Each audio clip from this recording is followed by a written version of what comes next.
As if people you went to high school with but had long forgotten about weren't annoying enough on Facebook, Al-Qaeda now wants to become your friend.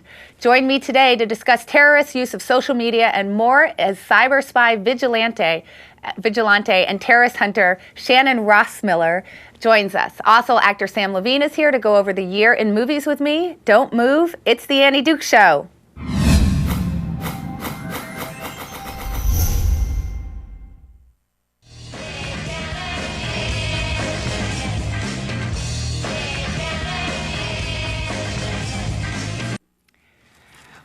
Welcome to the Annie Duke Show. As usual, I'm your host, still Annie. Helping me out and interacting with you, our viewers throughout is, I know you're expecting me to say Brian in the corner, but he's on vacation in Atlanta today. So we have Chops. Yo. How are you? Doing well. This is your first time on the show. First time on the show. I'm trying to, up the ante from Brian a little bit. So when he comes back, he feels like he's got to step up his game. So expect a stellar performance. Well, it's like it's a very special day when Brian gets off the couch. And look, for your first time, we actually took you out of the corner and onto the couch right away. Like, that already makes you more special than Brian. I'll tell you what. This is going to be our final show of the year, you guys. Oh. Yeah, you're here for our final show, but it's going to be an excellent one. First, I'm going to be joined in a second by the fascinating Shannon Ross Miller, a cyber spy who, after the September 11th terrorist attacks, taught herself Arabic, because it's what you do. You're just like, I think I'll go learn Arabic. Obviously. And began infiltrating websites and chat rooms to hunt for terrorists. By the way, she had never done anything like that before. This absolutely sounds like my kind of person. Oh, this woman will make your jaw drop. Also here in the studio, as you can tell already, is my friend, actor Samm Levine, still of Freaks and Geeks and Inglourious Bastards. And of course, you know him from the Kevin Pollak Chat Show, which is on this very network. Very network right here. When you get to sit in the corner. And they do put baby in the corner, yes, as it turns out. When you get to sit in the corner. As it turns out. I like it. If you follow me on Twitter, you know I see a lot of movies throughout the year, and Sam and Chops and I are going to be breaking down the best and worst movies of 2002. And I'd like to say, just in honor of this, 2010. What am I saying? We could talk. I think you're going to bring up 2002, right? I'll probably bring up 2002. So just because of this, 2 nights ago I went and saw The Fighter, so I could just slip one more in that I could actually speak to. I wanted to try to see it yesterday, but I couldn't find the time. Really? Oh, it's good, though. I know. I'm going to see it. I just couldn't get it in before we had to sit down and talk about movies. By the way, I give The Fighter a thumbs up. We're also going to be talking about the most overrated and underrated. And Chops has an opinion that he wants to bring up about why is it the best movie of the year doesn't always win Best Picture. Or in your opinion, pretty much never. Pretty much never. But we're going to have, but I think Sam and I are going to disagree with you about that. Well, yeah, because it's debatable. Because I think there's a difference between the Oscars and the People's Choice Awards. I agree. Right. So we'll talk about that. It's not a popularity contest. Now, but before we go any further, isn't that what life is, though? No. Okay. We'll get there. We'll get there.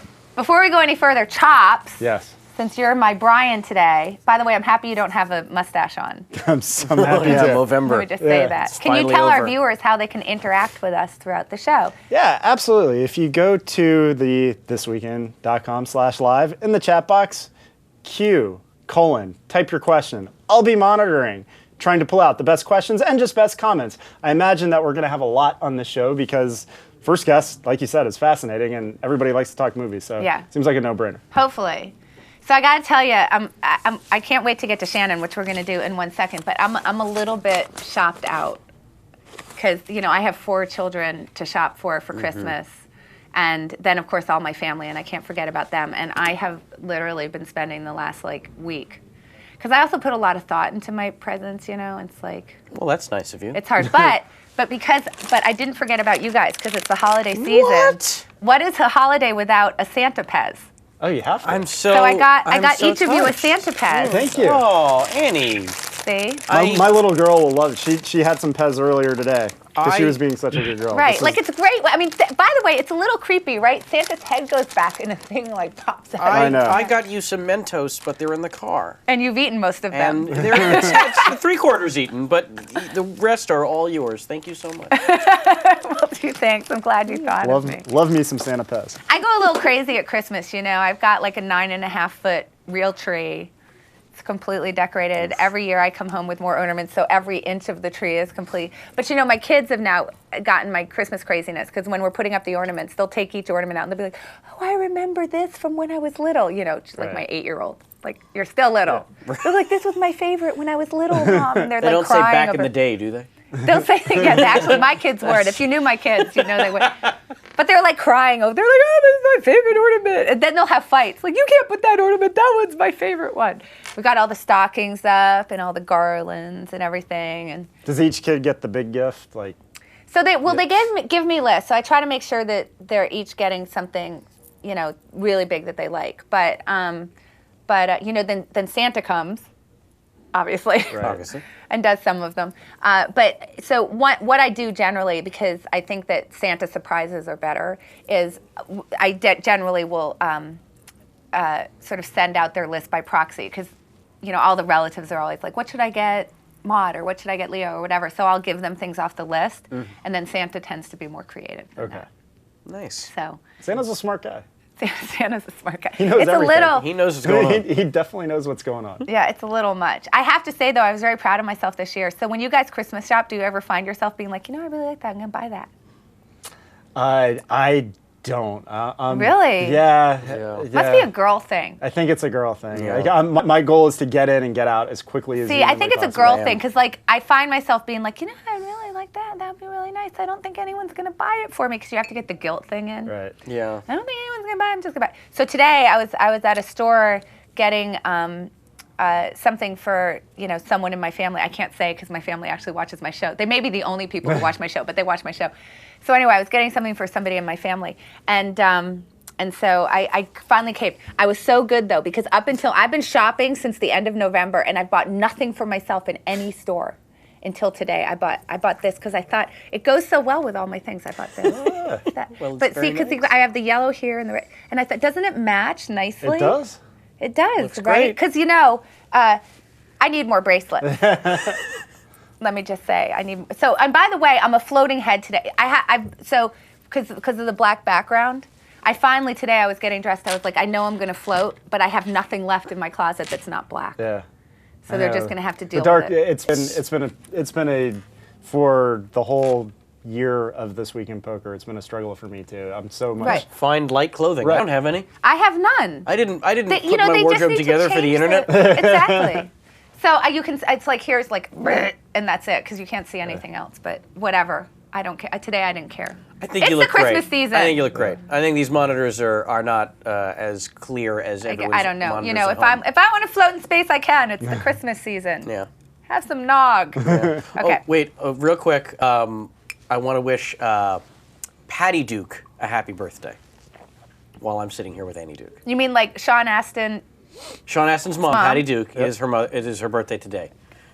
Okay, happy birthday, Patty Duke. I have to tell you, if I had $1 for every one time someone came up and said, "Oh my God, you're Patty Duke. I love you." I actually know Sean, Oh, but I've never met his mother. nor have I. And I'd like to say I've never had an identical twin cousin either. So Really? I haven't. I don't know if that really. I don't. Maybe you're not I looking think around. they made hard that enough. up for TV. I think they did. I think she was playing both parts. It's possible. I think you're All right. right. Let's get to Shannon, because I'm so excited to talk to Shannon. Hi, Shannon. Hi, Annie. How are you? I'm good. How are you? I'm good. I'm so excited to see you again. How is the preparations for the holiday season coming? Oh, well, you're talking about your trees. I'm sitting here looking at the tree I decorated last night. Stockings got hung up, and so I'm part of the game now, too. Okay, yeah, it's a little overwhelming, because you also have quite a few children, right? I have 3, right? Yeah. Yeah, exactly. And a grandson as of 2 weeks ago. Oh, that's Wow. right. That's right, because when I talked to you, you Yeah. had said, so Yeah. I met Shannon back in October, and she mentioned she was about to be a grandmother. Yeah, yeah. Darn So it. congratulations. Is that a weird feeling knowing that you're a grandmother now? Does that like a mental Absolutely. acceptance that you have to get over? Oh, that's still going on. Yeah, I mean, I look at I say, I don't look like a grandma. I don't look like my grandma's look. No, she actually doesn't. I've seen her. She's so cute, and she's like so cute. She's like this little blonde. She's very cute.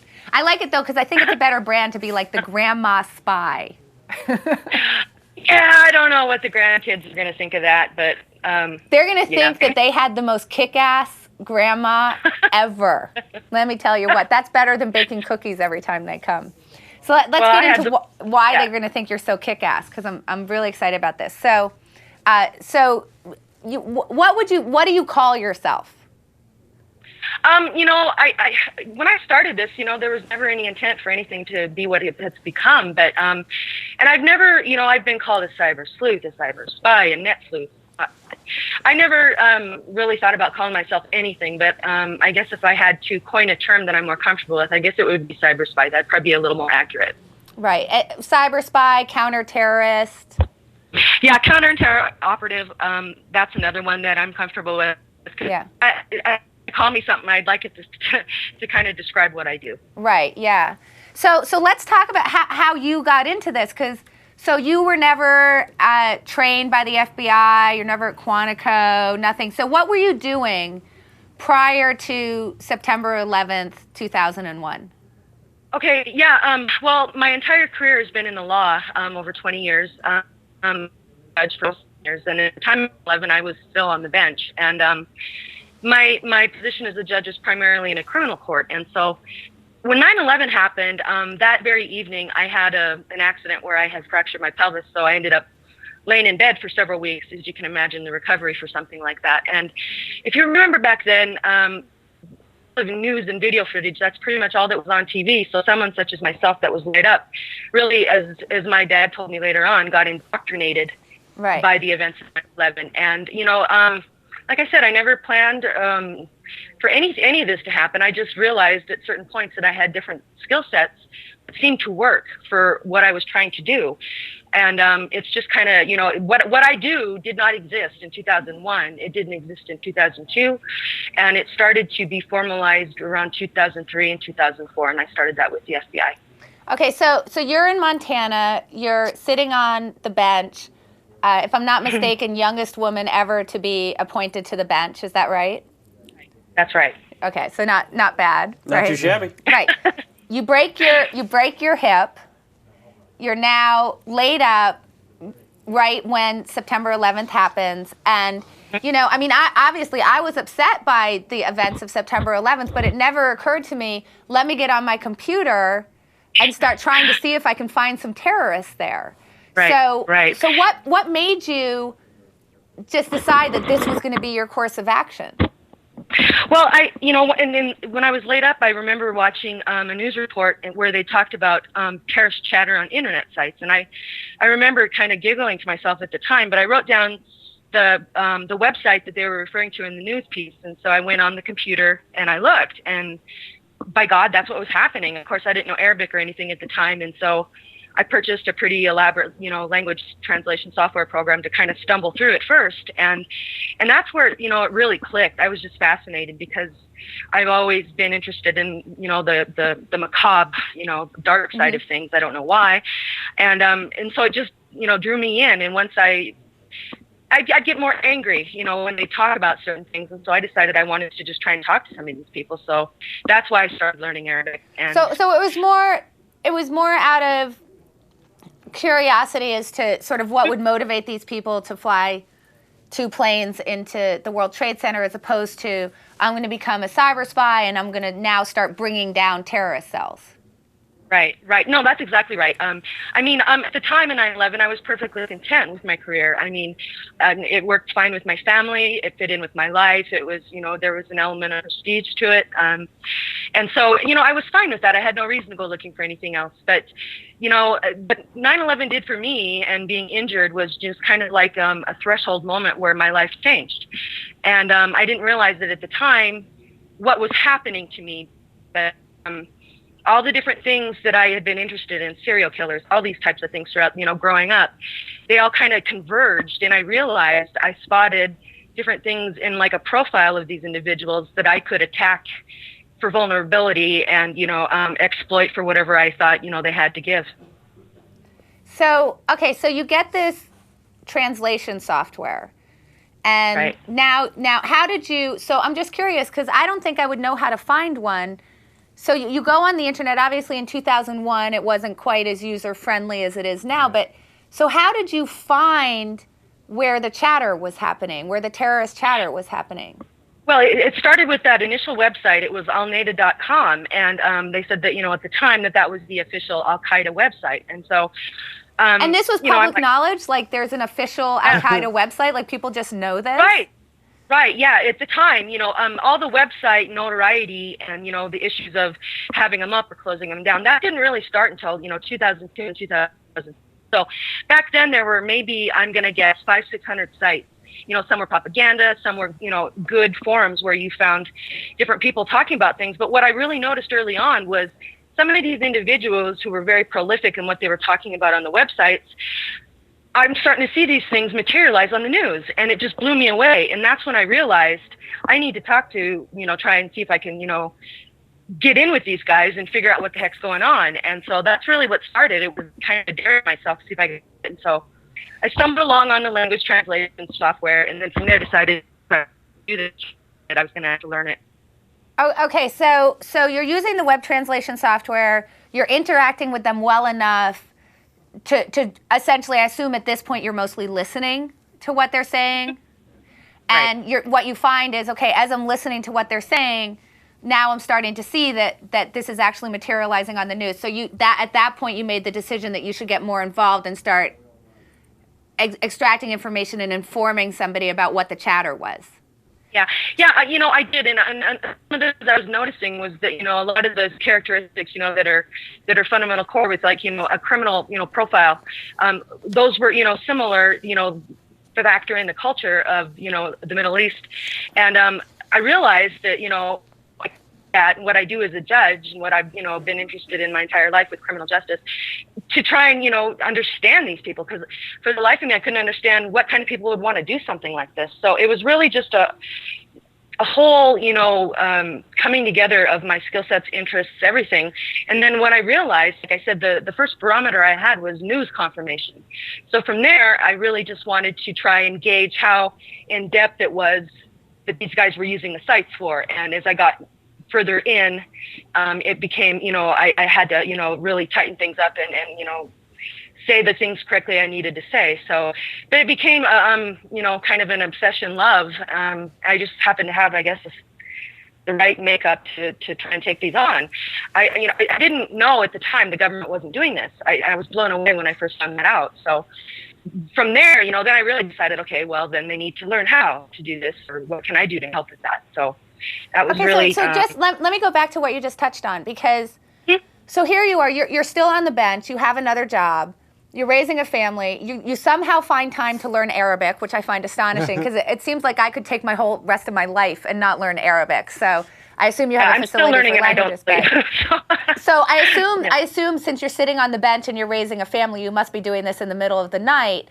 It seems like if you have a terrorist organization that attacks your country, that one of the first things that your government would do would be to say, okay, let me do some good counterintelligence and try to find out if there's some chatter going on, in groups where people would be talking to each other over the internet, so that we can maybe bring this group down. So you're telling me that at least in 2001, 2002, which is directly after 9/11, our own government wasn't doing this effectively or at all? That's right. That's right, because the first case I took to the FBI was in July 2002, and it was a guy who claimed to have Stinger missiles for sale in Karachi, Pakistan. And of course, I berated him, to get him to prove his worth or not. And he ended up sending me digital pictures of the crates. So I took him to the FBI and thought, dump it there, let them deal with it. And from there, I was like, well, how does someone like you, know this and where to find this? And so, there was a lot of back and forth, and that was where I assume they decided you were a terrorist at some point, right? Because did you know? Well, they didn't know. Yeah, they didn't know. And when they started, at the time in 2003, when I started trying to formalize, this whole field with the FBI, if there was going to be other people in there monitoring and looking for things, they'd have to realize I'm not a terrorist. So I wrote a database that I gave them to update all the different identities I was creating and using, and where they were active, what websites, forums, message boards they were active in, so that if they came around someone like me that's spewing off terrorist lingo, that they would, oh wait, that's her, that's not the real Abu Isa or whoever. Right. Okay, so this first guy. You find this guy who's got Stinger missiles for sale. you act like a male bully, right? You're posing as a man. Right. All right. Yeah, I challenged his honor in from their culture, and that was a real doozy. So, but And it this worked. was when you were still posing as an operative in Germany. Is that right? Well, that was one of the That was one of your identities. Yeah, that was a little bit later on. At that time, because I was learning, the majority of the, info I was learning and acting on was Pakistani culture. That's kind of where I started my initial, where I was purporting to be from back then. Okay. And I branched out to different areas. All right, so one of your identities interacts with this guy with the Stinger missiles, bullies him into sending pictures of him with the missiles, like sitting on the missiles. You take this to the FBI, and are you just going to hand it off and now they're going to go on the internet and take care of it for you? Was the idea, well, then my job is done, I'm just giving you the info? Yeah, absolutely. I thought, I thought about it. I have no way to confirm this. I mean, this guy painted these, stock crates, and I would, have no way to determine whether or not. But I figured if these are for real and he's offering them for sale, we better get them, And so that's why I decided to take it to the FBI. I thought, they'll be in the position to confirm to the extent that they could, whether or not, what he might have was real or not. And as it turned out, the numbers on the stock crates turned up on the stock inventory for some of the missile inventory we'd supplied to the Mujahideen back in the Soviet-Afghan War in the 80s.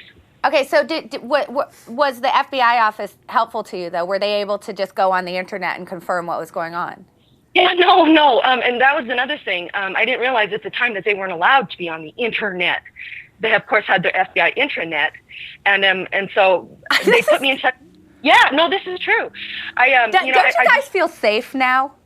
Don't you feel safe that somehow okay, so obviously this is crazy that post 2001, every American citizen has the internet. Apparently every member of Al-Qaeda has the internet as well, but our own FBI isn't allowed to be on the internet. I can't fathom what the rationale behind that is. It's scary back when like AOL chat rooms were popular in '92 that our government wasn't there monitoring stuff. The fact that after 2001, what was the reasoning? I don't even understand this. Yeah, they said they weren't allowed, and and this is and at this time, this was after I'd already taken in the July 2002 stuff to the FBI. They put me in touch with one of the local field offices here. And they said, if we want to get on the internet, we're going to have to go down to the public library, which is 2 blocks away. And I was blown away. The FBI's going to we have to go to Starbucks. Yes. Yeah, and so what I ended up doing for the first half of the year was faxing them all my communications. So I would hard copy fax all my communications, and then that's how they were able to receive it. And then in end of 2003, when they were finally allowed to, branch out to the internet, my handler at the time, he says, all right, well, it's going to take me at least 2 weeks to get permission to open an email account, to receive these, because he couldn't receive them at his fbi.ic.gov address. And so I couldn't believe it. And so here we are, and as of even a year ago, that limitation is still there. They still have to get permission up above. So the reason this is important is because these terrorists, their supporters, and every aspect of what they do is in real time. It's on the internet. And if we can't act in real time and on the internet, we got a big problem. You know what this reminds me of? So, in the Revolutionary War, I'm serious. It just goes to show you nothing ever changes, right? In the Revolutionary War, one of the reasons why America won, despite the fact that they were undermanned, is because the British still all lined up, and the front row would kneel down with their guns, and then they'd move out of the way, and the next row, and Americans were just coming up behind them, like shooting them, right? So they were because they were faster and quicker, and they weren't following, quote unquote, the rules of engagement, I guess is what it was, and the British refused to. It sounds like this. Yeah, absolutely. There's so many elements if you look back through our history, and you're absolutely right, where that, illustration would apply for the time period that we're in. And, I'm going to say, from where we've come and where we are today, it's milestones. I got honored in 2009 with the FBI. They asked me to help put together their first ever international cybersecurity conference, which we did in conjunction with Fordham University in New York. And we had 40 countries send delegations to New York for that week. And we all sat around and talked about what the issues were cybersecurity-wise. And I gave the keynote speech at that, and it was such an honor to think that all this hard work, all this, all this effort finally paid off, because now, there's a formal field called cyber counterintelligence. It didn't work. I helped that, with a matter for me, and that the culmination of that was represented by the honor of being the speaker for that conference. And so from where they are now, I'm better about things, but there's still quite a few things that bureaucracy impedes as far as what we're doing in the war on terror, or whatever they want to call it now. Okay, so first of all, I mean, congratulations. I feel like in a lot of ways you really created this field, which is an amazing accomplishment, and obviously keeping us all a lot safer. And so just to illustrate the point of how you are keeping us safe, obviously they caught the Stinger missile guy, right? Right. They brought him down. So let's talk about this guy, Frank Anderson. What was his deal? Yeah, what was interesting about the Anderson case was in 2003, this guy shows up on an Arabic Al-Qaeda message board speaking English. And immediately I latched onto him, and, he didn't protect his IP or anything. And as it turned out, within several hours, I tracked him down to 2 hours. Yeah, I knew he was Ryan Anderson. I knew he was a specialist with Washington National Guard for the Army. I knew I was starting to compile a profile of his online identities. And so I engaged him, because I thought, damn it, he could, talk to one of these other guys and we might have a problem. So I lured him in and kept him real close. And what happened with him was, after 9/11, whereas, I got radicalized against terrorism and jihad, he was a Lutheran and a Christian who converted to Islam with the purpose of trying to further his deep-seated anger towards the government and how he'd been mistreated throughout his life. So he saw his position with the Army, offering that up as a tank commander, as being something of value to Al-Qaeda. And he went on to offer the schematics for the M1A1 and M1A2 tanks, how to kill the crews, disable the tanks, take them over, troop locations in Balad base in Iraq, several things. And so he thankfully on February 12, 2004 was arrested, and he was convicted in court-martial later that year and was given 5 life sentences, which is today still the largest conviction for the United States government.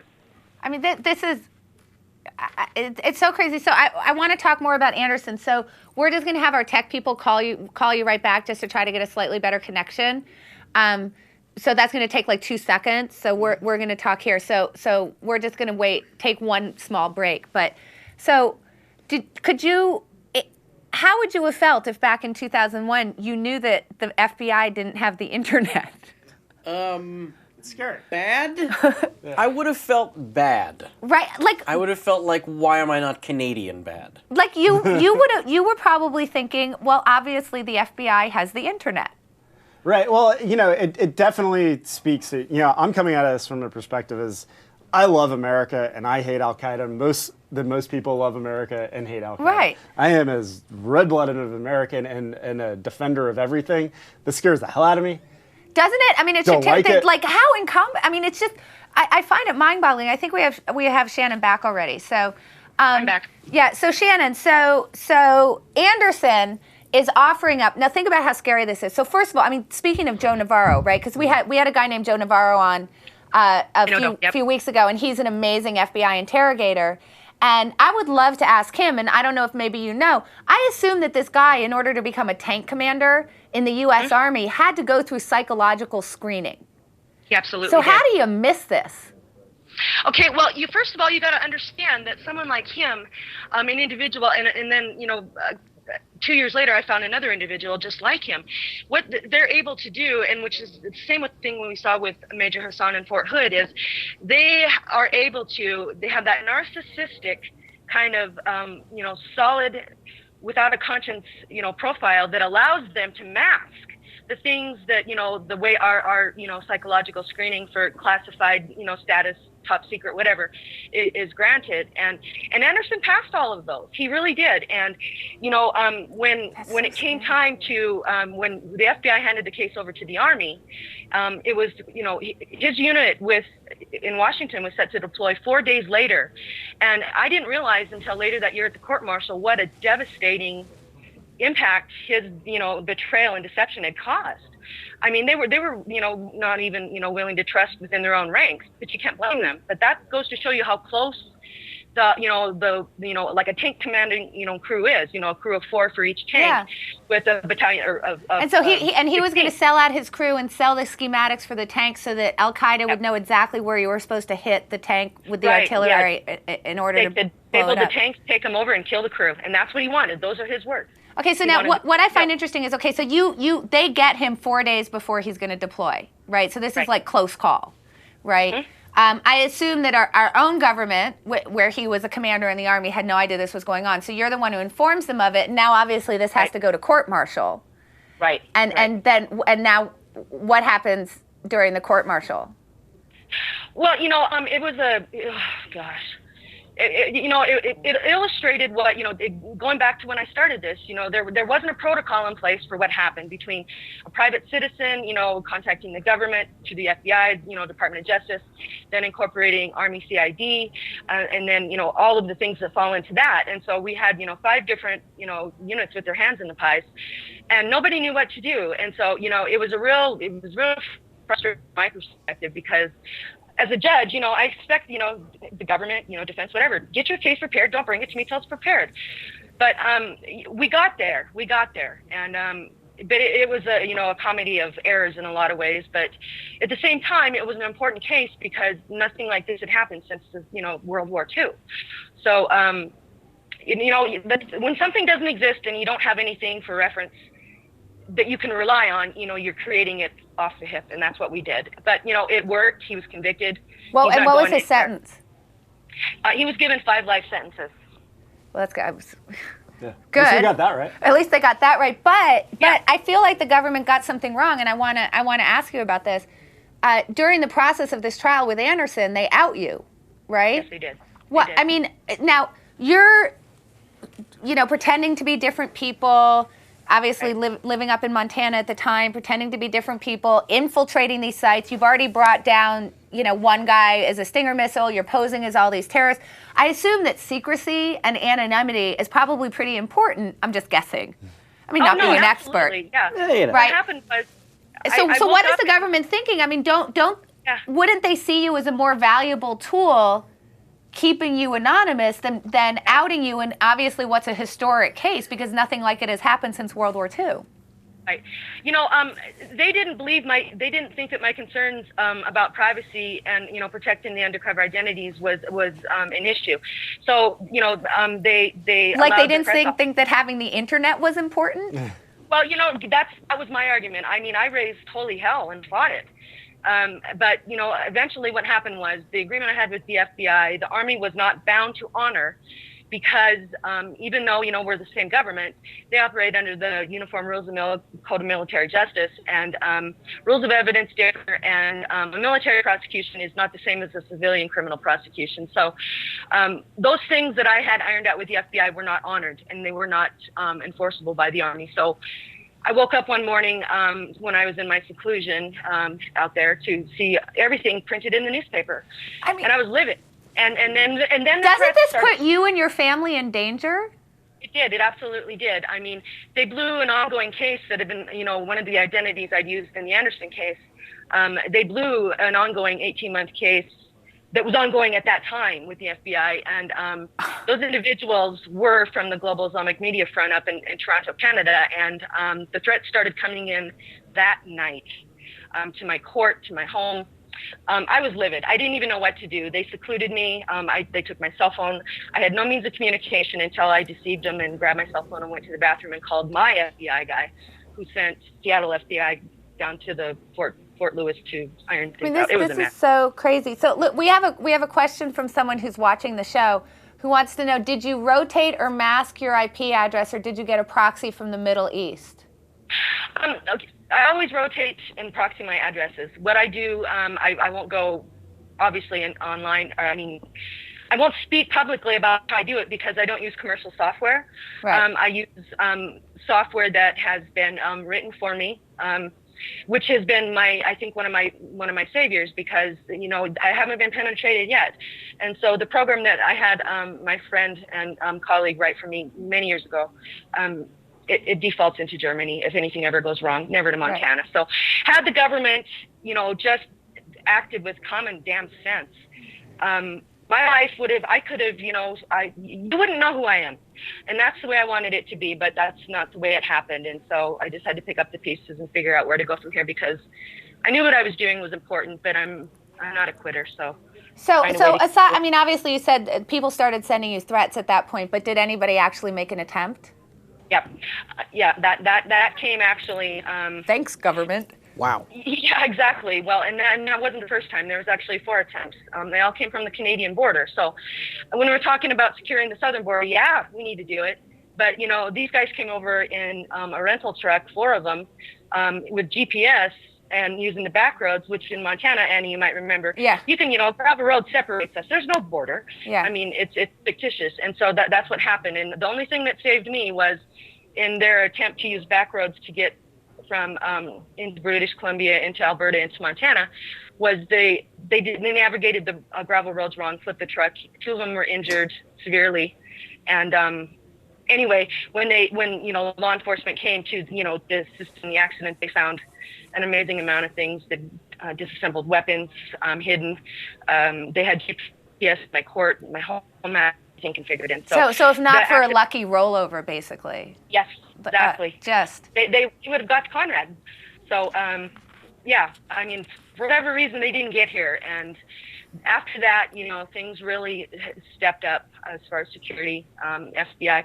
I got to say, my FBI here in Montana, a bunch of wonderful people. I'm thankful more than I could ever show or say to all they've done for me and what we've created together. So a lot of this incompetence has come from above.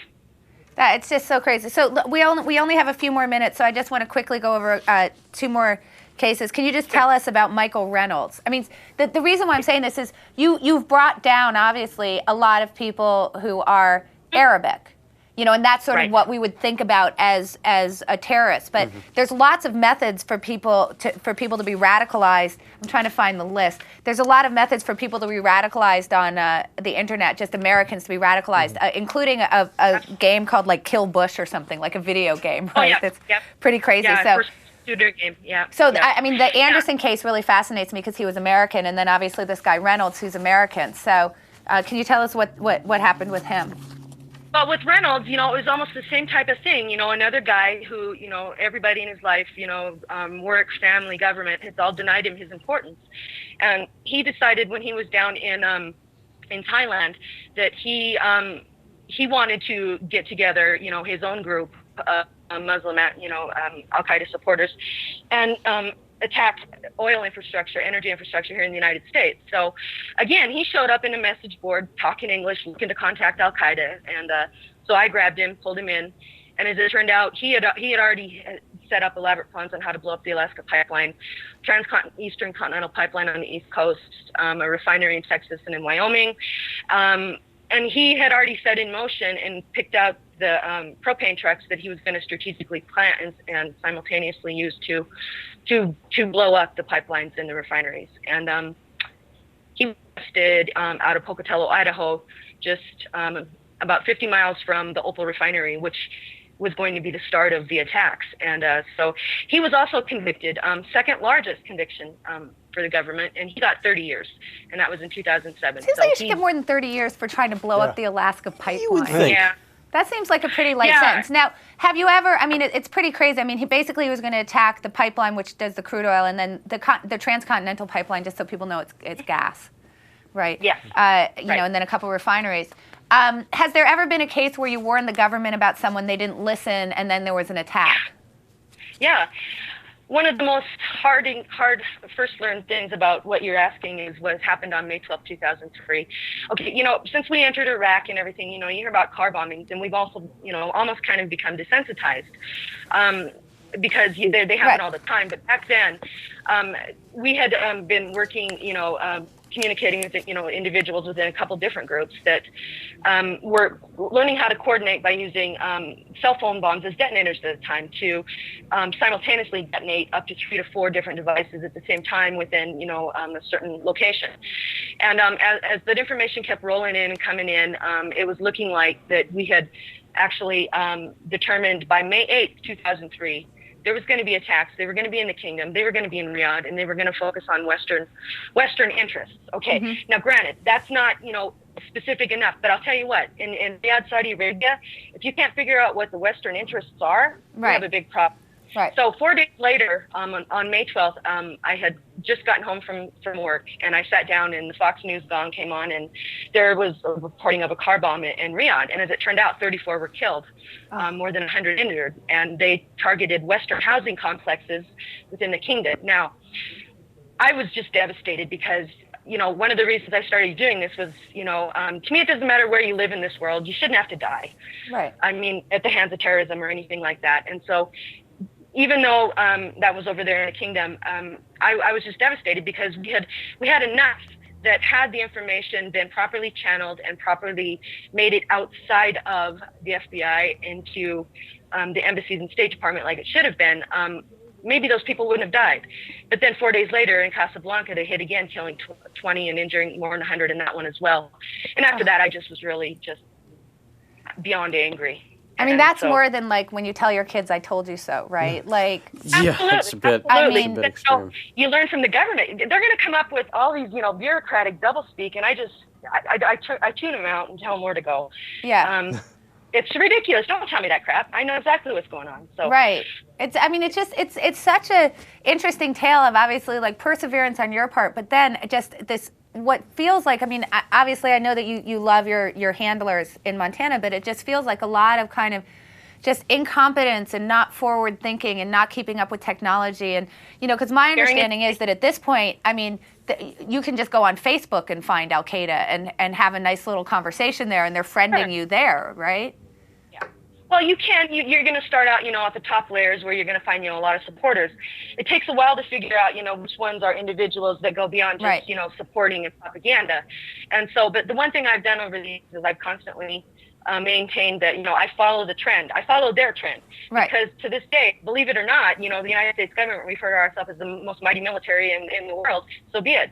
But we're being shown up by ragtag, paramilitary groups that are non-state. Yeah, it feels like we're just being shown up by like, sort of radical individuals who have figured out to navigate the technology better than our own FBI. And it's pretty scary. Yeah. And the biggest thing with this, and the most important point is, here we are, a government fighting non-state actors. They are not bound by bureaucracy, rules, regulations, and that's why they're good. That's why they've been able to, be the chameleons and adapt to things to their advantage over the years like they have. Right. Whereas we're a government, we have to go through these channels. Well, one of the reasons I refused to become part of the, government in this context officially was because I knew my effectiveness would be lost in the bureaucracy. So I've always refused to do that. I figured that, I never started this, for credentials or power. I had enough of that before. And so what's important is that doing right, and that's why I do it. And so you will never find me in the fold of CIA, FBI, NSA, DHS, any of that. Given your experience with them, I think that you're making a very wise choice. I wish that we had more time with you, but we don't. Oh. So for people who would like to learn more about what you do, you have a new book out, right, called The Unexpected Patriot. So we've been showing, if we can show it on the screen again. I would recommend that everybody go and hear Shannon's story. I think that we should all realize that for people who think they can't do anything about this, if you just put your mind to it, apparently you can learn Arabic and infiltrate some terror cells. But quickly, anybody has skills.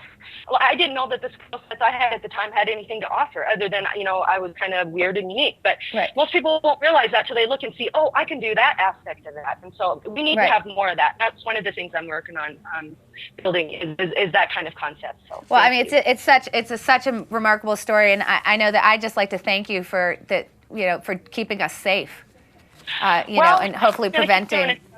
Yeah, till the day I die. And thank you for having me too. And like I told you back in October, what a wonderful person to meet. It was just great meeting you. So the feeling is so incredibly mutual, and I'm so excited that we got to get you on the show, and that you were supposed to be on last week. Obviously, we had to reschedule. So I really appreciate your flexibility in coming on the show, and thank you so much for sharing this with us.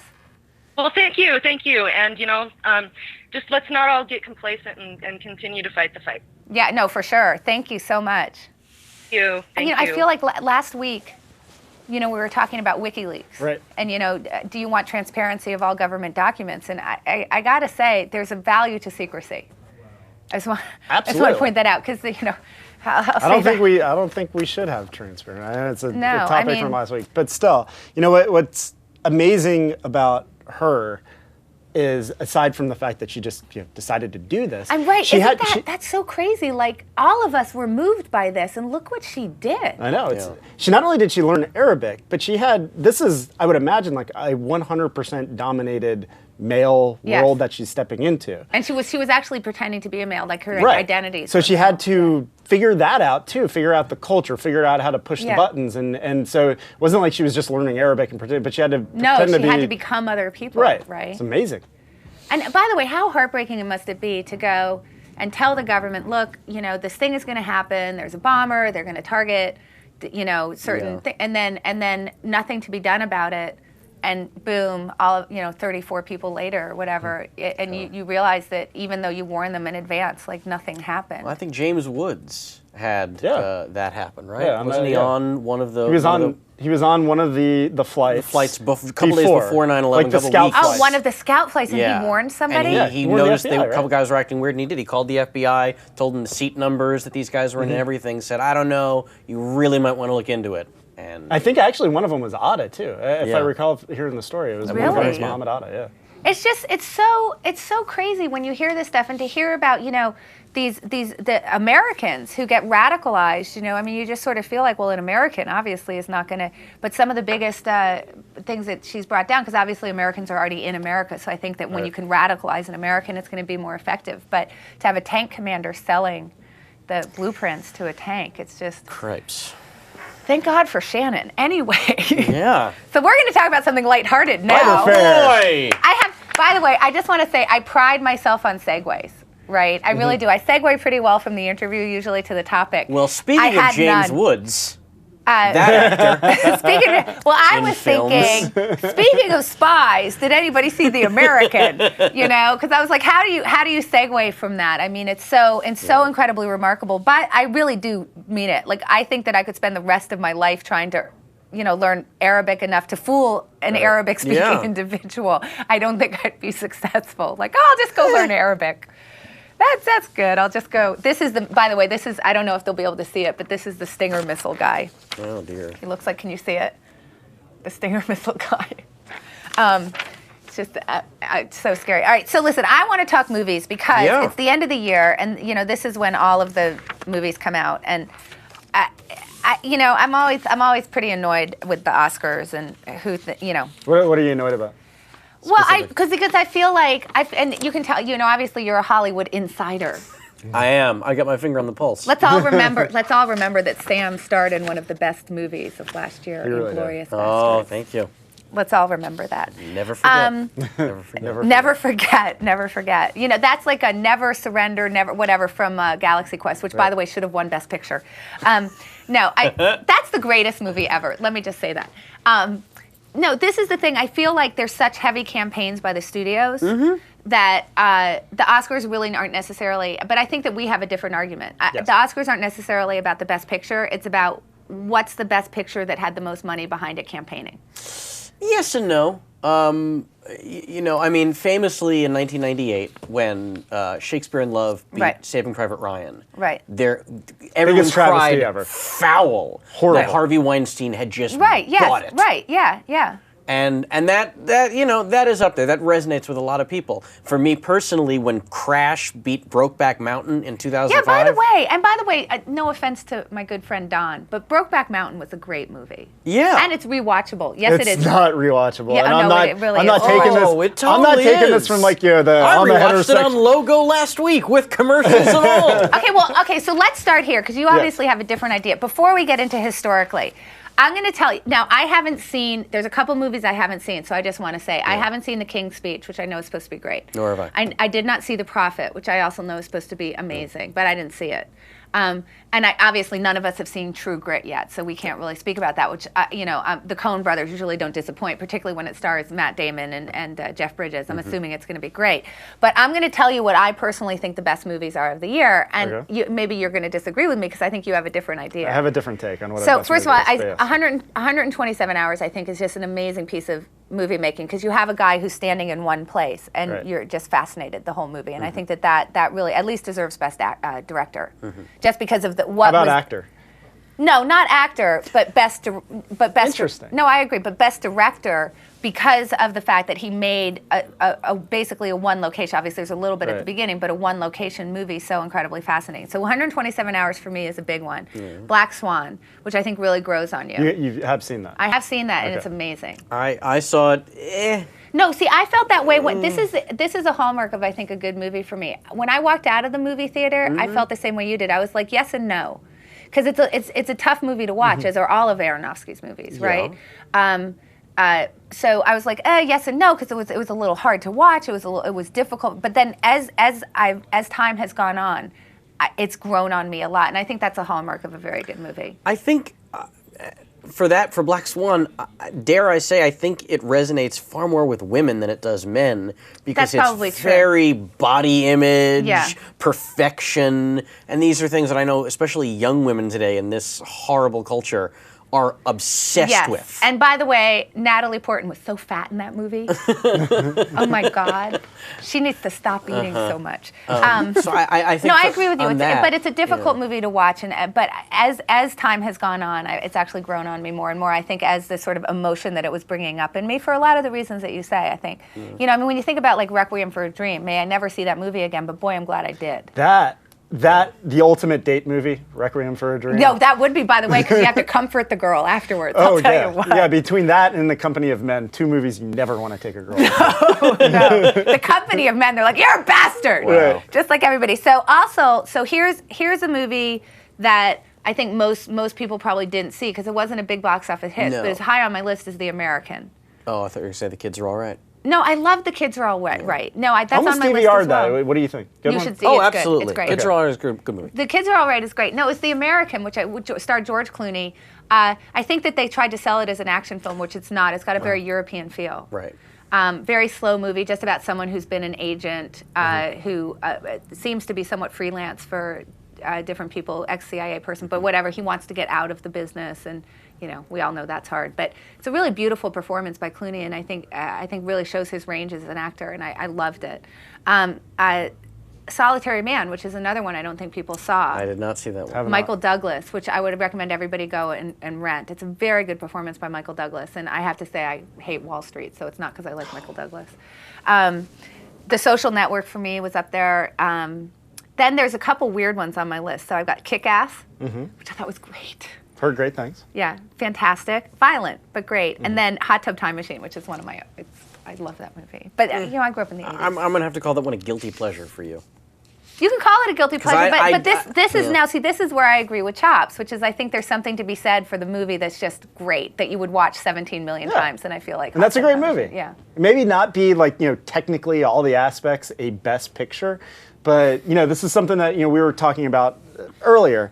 Karate Kid, one of my all-time favorite movies. I think it's one of the greatest movies. Yeah, but it's not a best picture. See, but I totally because look at what came out. Picture. Look what came out in 1984. There was Amadeus won Best Picture in 1984. When was the last time anybody's ever aired Amadeus?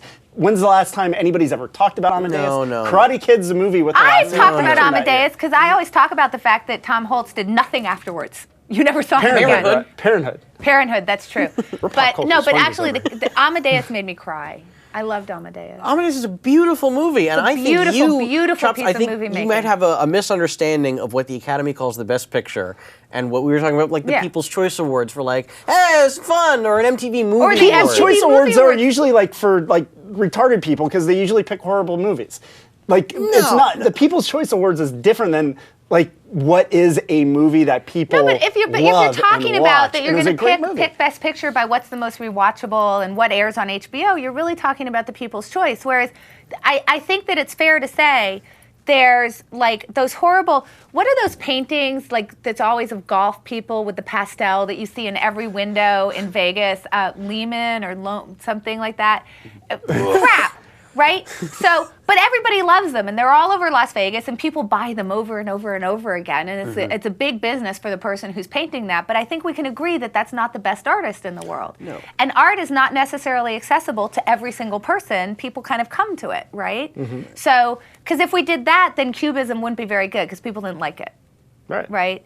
So I disagree with that. That doesn't mean that that Amadeus was the best picture in 1984. It's best achievement in film. Okay. Like Titanic. In filmmaking. Yes. Titanic was groundbreaking in every aspect. People love to shit all over that movie now, and they're wrong. I shit all over it at the time. But that Titanic is one of mine that I actually think you could make the case was the best picture of that year. It absolutely It's unbelievably rewatchable. It airs all the time, and technically it was an amazing achievement. Yeah. That's one that it's kind of hard to argue that they didn't get it right. They got it right. No, they got it right that year. Yeah. They absolutely did. I think they got it wrong when they did Avatar. That may have been... Yeah, how did Avatar not win? Can I just say that? How did Avatar not win last year? I was going to say it didn't even belong on the ballot. No, it's supposed to. Avatar's supposed to win last year. No, okay. I'm glad Avatar didn't win because it was the most blatantly anti-American movie I have seen in a long time. But it was a groundbreaking movie that made $1 billion gazillion anti-American, but it kind of hard to argue with the Hurt Locker last year. Unbelievable movie. Love Hurt Locker. See, I didn't see that, so I'm not hampered by having seen the winner. And I would say way more American than Avatar. Way more pro-American. But it's not the Who's the Most Pro-American awards. I think that if you talk about achievement in film and what went into making Avatar, that was an incredible piece of movie making. Sure. Won't disagree with you. I didn't say technical achievement in film, because that did win that Oscar, which it deserved. I'm talking about overall achievement. And there was nothing new about the story in Avatar. We've seen it in Ferngully and Dances with Wolves. Dances with Wolves. No, okay, by the way, and Dances with Wolves, that might be the worst movie ever to win Best Picture. Can I just say that? Because that movie is unwatchable. The short version or the long version? Yeah, you're right. What is the short version? They cut out all the brooding I don't know. Kevin Costner. But no, I think actually most of the time the Academy gets it right. Historically, the last 10 years aside, they really have done a pretty good job. Okay, but I think like everything else, it's getting commercialized in a way that's a little bit weird. Like for example, here was an interesting year for me, and you can tell me what you think about it. There was a year where you had nominated. Here's 3 films that were nominated: Boogie Nights. Okay, The Apostle, and As Good as It Gets. Yeah. Now, how does As Good as It Gets win against Boogie Nights? As Good as It Gets is unwatchable. It's horrible. As Good as It Gets didn't win Best It was Picture. nominated. No, it did. No, 97 was... That was Titanic. Titanic, yeah. Yeah, that was the Titanic year. It was nominated. And Jack Nicholson Jack Nicholson won. Sorry, excuse me, that was Nicholson and Helen Hunt won for acting Nicholson won for that performance over Bob,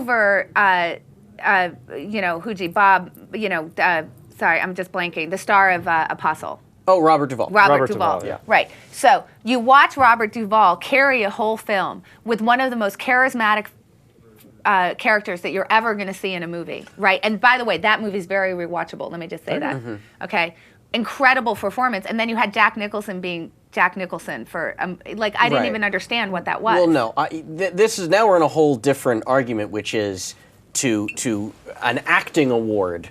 Who gave a better performance? The only fair way to do that is to have 5 actors do the same part and decide which one you like best. Because you can't compare Robert Duvall in The Apostle to Jack Nicholson in As Good as It Gets. Yes, you can. He was better. I mean, if the Academy has a history of getting acting awards wrong. In my humble opinion, speaking of which, by the way, so speaking of which, because today, the Golden Globes, which... Well, no. I understand that. I know but they nominated someone the Hollywood Foreign Press Association... It's ridiculous, but I want to show a clip of one of my least favorite actors. Speaking of actors, if we can put up this clip here, the first one. I'm going to put it up. I know they are. Wait, clip. There it goes. Back for you. To remind you of something. Something you once knew. This world is not real.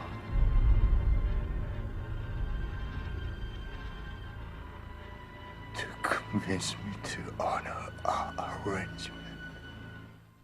Let me just say, most overrated freaking movie of the year right there, Inception. You know what? You and Fabio have that same opinion in common. I had a lengthy discussion with him, and he did not get Inception either. No, I got Inception. No, I don't believe you did. Because I think if you got it, you would love it. Let me just say, I got Inception. I hated it. But part of the problem for me is that I think that Leonardo DiCaprio shits all over every movie he's in. And he was in one of the worst movies of this year, which is Shutter Island, which had the most transparent plot twist that you've ever seen in your life. It was yes, that was a very obvious plot twist. I was almost upset because I remember seeing the trailers and everyone was talking about, ooh, the twist ending, and I went, well, great, because certainly he won't be a patient, because that would be too easy. Exactly. So, I mean, because I feel like, so here's the problem that I have with DiCaprio, is that I feel like you can see him acting, you know, and it's supposed to be easier than that. Like, he's trying to act like such a grown-up. I'm going to prove my point, though. Go ahead. Because we have a clip from The American. Okay. And you can see someone who can actually act. If we can put it up, I'm hoping they're going to hear it. You have a secret. Why do I have to have a secret? You're a good man, but you have a secret. You're American. See. On vacation. On working vacation. Perhaps you do not have a woman in your life. Someone tracked me down. Look, if anyone's compromised security, it was you.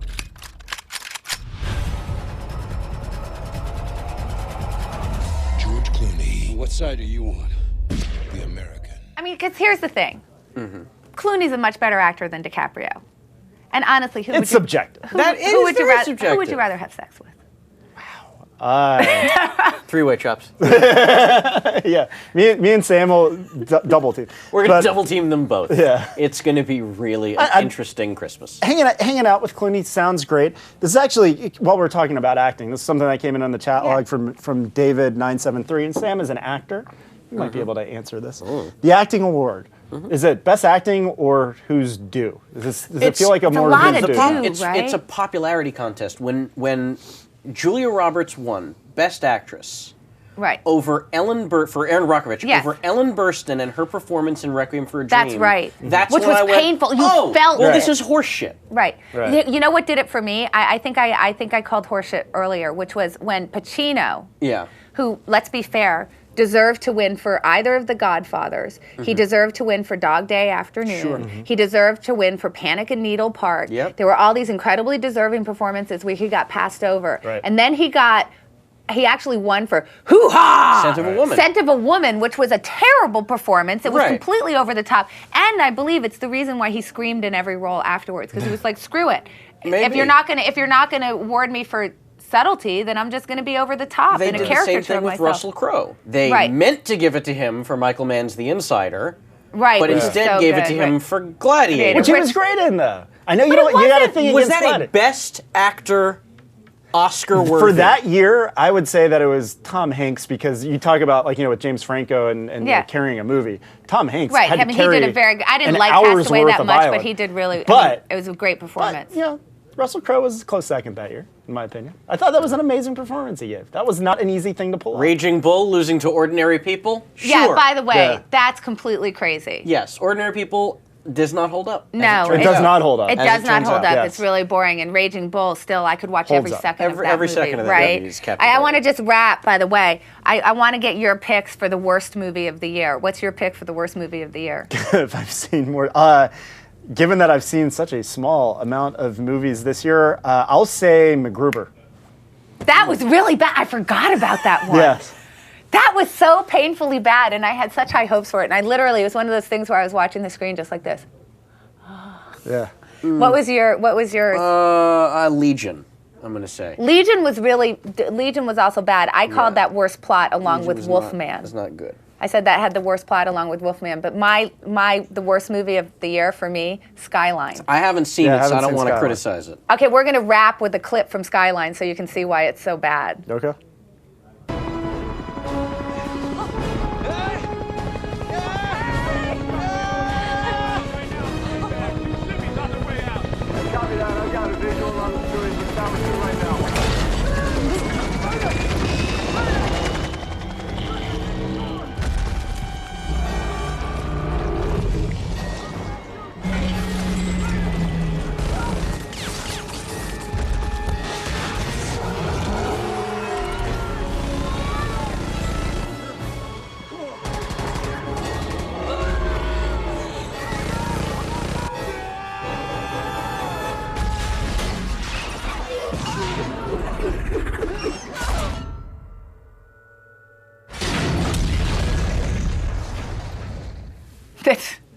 It was so bad. So let me ask you something. I'm going to tell you why this was so bad. If aliens are attacking from the air, that's what's happening. We have aliens. Do you go to a basement or do you go to the penthouse apartment of a building? Let's just start there. If I learned anything from Independence Day, if aliens are coming, I am not going to a building top. So no, right, exactly. So of course they we've did. Learned. Movies have taught us well what to do with the impending alien attack. Right, you never go to the top of a building, right? I'm not nearly as, I keep telling my girlfriend, you shouldn't be scared of an alien attack or a zombie attack. You should be afraid of the machine robot uprising. The machine robot uprising is coming, by the way. It is absolutely coming. I have a big... Terminator should have won Best Movie. Terminator, the first one? That was 84. Yeah, 84. So that would have been Amadeus. Yeah. That would have been Karate Kid. Yeah, 84. No, Terminator is much better than Karate Kid, by the way. I could watch Terminator over and over again. I don't know. When was the last time you saw the original Terminator? Like, seriously? Like a few months ago. Like, we own it. Okay, but I make my children watch it. All right. I tried to have this, I'll make this very quick. I knew you guys got a wrap. I wanted to have this discussion with a theoretical physicist because it bothers me.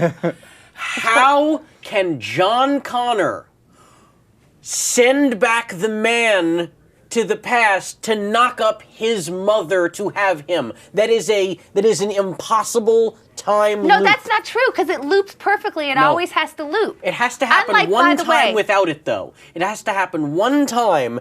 Not if time folds on itself. There's your problem. Not if time folds on itself, which is different than, by the way, Back to the Future. Right. Which is completely impossible. Like, he goes back and then he comes back and all of a sudden Biff is like doing the car and he's that because he wouldn't be the same. It doesn't make any sense. Back to the Future, by the way, you have to really suspend your disbelief on the time travel. Back to the Future is more of a comedy. Are you Terminator sure? is not. Are you sure? I thought Back to the Future was a serious. No, it is not a think piece. Okay, what movie that you haven't seen yet are you most looking forward to? True Grit for me. For me, True Grit as well. Yeah, True Grit.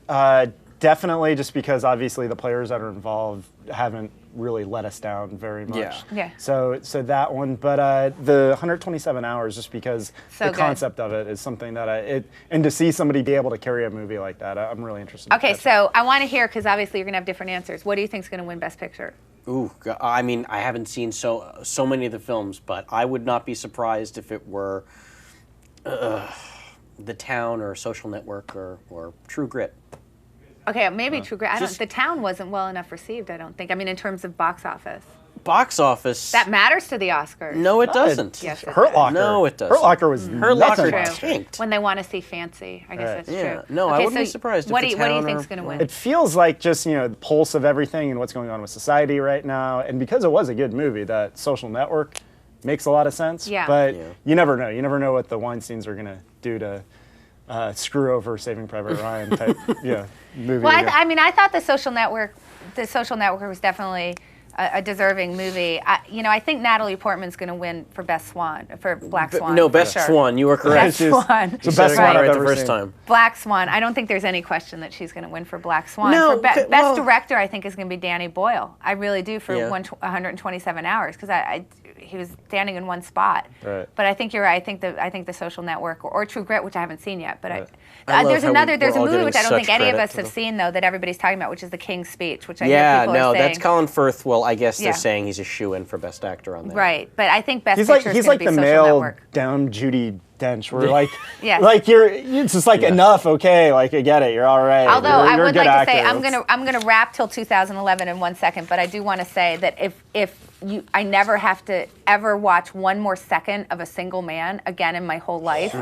Because seriously, I literally wanted to take the gun off the screen and either shoot myself or shoot him, just to make it be over with. I thought that movie was just completely excruciating and self-aware, which is something I hate the most, which is why I didn't like Greenberg this year. Yeah. Because I just thought, you know what? I would have loved this movie if I was 22 and only wore black again. I will say I'm this. not anymore. Barbara Hershey is going to win Best Supporting Actress for She's Black so Swan. good in that, isn't she? Yes, she's fantastic. She's very good. No, I think Melissa Leo. Oh, for The Fighter. The Fighter? Yeah. Maybe. I think she's going to win She should win Best Supporting. Did she do a good accent? Oh my God, it was so good. Well, there's your winner. Yeah, it was so good. But I agree with you, Barbara Hershey was great. Well, we have to wrap till 2011. All right. I'm so happy that you guys came for my last show. We can do a real Oscar show either pre or post Oscars. That'd be fun. Let's do a real. We can talk about, and then we can criticize. The nominations come out. We'll be back. Get the ballot, make some bets. And we on can the criticize James Franco and Anne Hathaway as hosts. What the fuck? You know, they're not just going after the gay viewers anymore. I guess that's true. Thank you so much for joining us. We are going to be dark for 2 weeks, but we will be back the first week in January. I'm not sure who our guest is, but I'm sure it will be someone who has sobered up by then. Thank you.